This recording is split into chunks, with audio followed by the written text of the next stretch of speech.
Assalamualaikum warahmatullahi wabarakatuh. Perkenalkan, nama saya Rida Fernando, MPM 22755032, Prodi Akuntansi Perpajakan, mata kuliah Akuntansi Pertanian. Di sini saya akan menjelaskan akuntansi pemanenan kelapa sawit.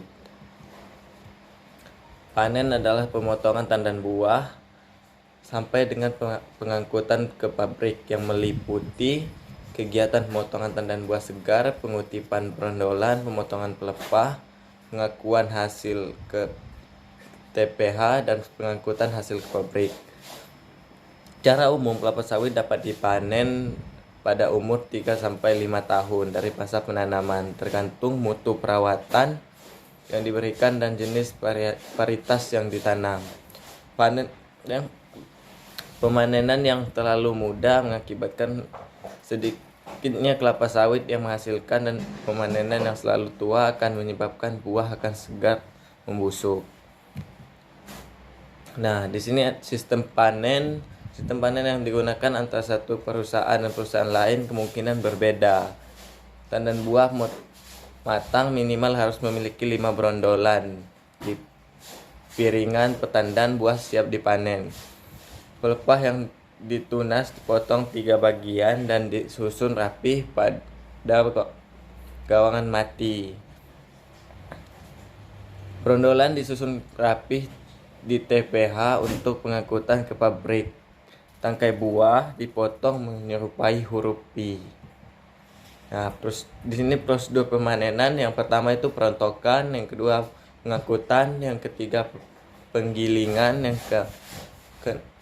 keempat itu pemurnian, dan yang terakhir itu ekstrak.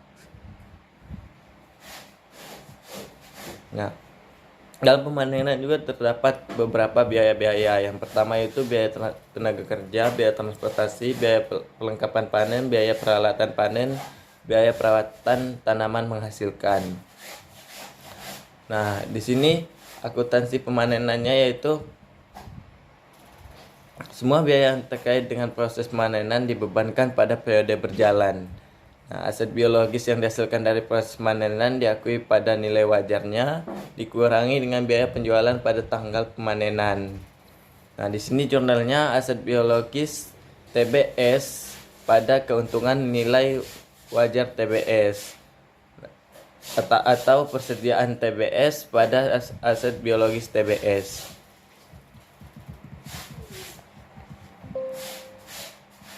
Nah, baik, untuk yang selanjutnya yaitu akuntansi produksi kelapa sawit. Nah, alur proses pengolahan kelapa sawit yaitu yang pertama penerimaan TBS, proses sterilisasi, mesin bantingan. Nah, yang selanjutnya itu menyiapkan ada tandan kosong, pengolahan limbah, dan nah, selanjutnya itu akuntansi produksi kelapa sawit. Akuntansi produksi kelapa sawit bertujuan mengumpulkan seluruh biaya yang dikeluarkan selama proses produksi, memberikan informasi yang relevan antara tentang harga pokok produksi serta tahap proses produksi. Nah, selanjutnya akuntansi produksi kelapa sawit diikuti alur akuntansi biaya proses. Seluruh biaya yang dikeluarkan selama proses produksi diklasifikasikan menjadi 4, yaitu biaya bahan baku atau yang bisa disebut dengan TBS. Yang kedua, biaya tenaga kerja langsung atau upah. Yang selanjutnya biaya bahan penolong. Dan yang terakhir biaya overhead pabrik, contohnya BBM, penyusutan. Di dalam lingkungan sistem informasi akuntansi yang serba kompetensial, sistem akuntansi akan dapat secara menangkap setiap biaya produksi yang dikeluarkan. Nah, jurnal proses produksi yaitu pengumpulan biaya produksi, untuk pengumpulan biaya produksi.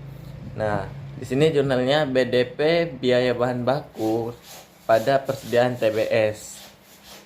Nah, selanjutnya yaitu tenaga kerja langsung, biaya tenaga kerja langsung pada kas atau bank. Maksudnya BDP biaya bahan penolong pada persediaan bahan penolong. Maksudnya yaitu Yang terakhir BDP pada PDP BOP pada persediaan OP.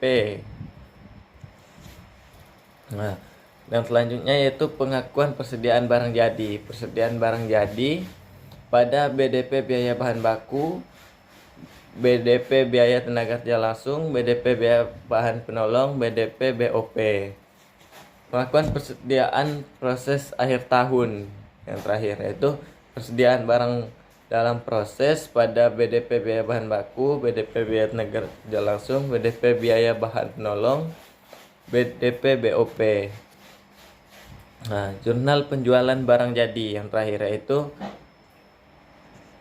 piutang pada penjualan atau beban pokok penjualan pada persediaan barang jadi. Nah, mungkin sekian dari saya akhiri. Wassalamualaikum warahmatullahi wabarakatuh.